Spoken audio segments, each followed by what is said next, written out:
You know that quiet moment at the end of a long day. The door closes behind you. Your shoulders finally drop. The world outside softens a little. Your phone is in your hand almost automatically. You scroll for a moment, barely thinking, and then you tap the same app you've tapped dozens of times before. A few pictures appear. Warm food, clean plates, bright lighting, and before you've really decided anything, the order is placed. Most people would look at that moment and make a quick judgment. They'd say it's laziness, a lack of discipline, a generation that doesn't want to cook anymore. But those explanations are usually shallow. They assume the behavior is the problem. They rarely ask what the behavior is trying to solve. And when you look a little closer, something more interesting starts to appear. Because for many young people today, ordering food instead of cooking isn't really about food at all. It's about mental energy. There's a concept in psychology sometimes called decision fatigue. Every choice you make during the day, small or large, quietly drains a little bit of cognitive energy. What to wear, how to respond to messages, deadlines, social expectations, uncertainty about the future. By the time evening arrives, the brain is often running on very little reserve. Cooking, surprisingly, asks a lot from the mind.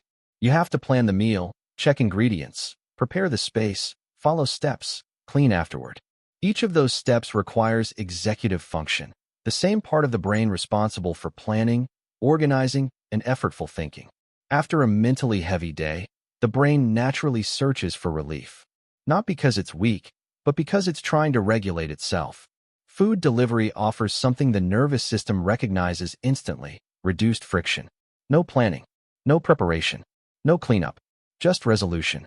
There's also something deeper beneath this pattern. Many young adults today grew up in environments that demanded constant mental engagement.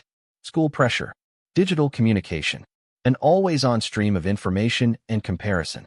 The nervous system adapts to that kind of environment by conserving energy wherever it can. So when evening comes, the brain quietly shifts into recovery mode.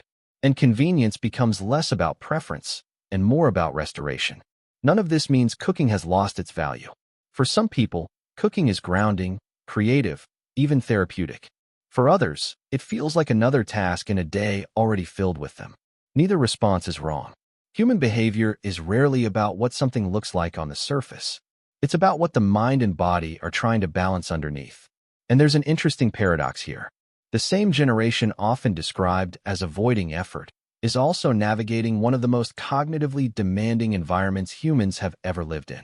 Sometimes what looks like avoidance is actually adaptation, a small way the brain tries to soften the weight of the day. So if you've ever found yourself ordering food without really thinking about it, it doesn't necessarily say anything about discipline or character. It may simply mean your mind has learned where it can rest. And when you start to understand these quiet patterns, the small behaviors people judge too quickly, you begin to see something deeper about the human mind. Because many of the habits we think are random are actually the nervous system trying to take care of us. And if this felt familiar, there are a few other patterns like this that most people overlook. Once you see them, you start to understand yourself and the people around you a little differently.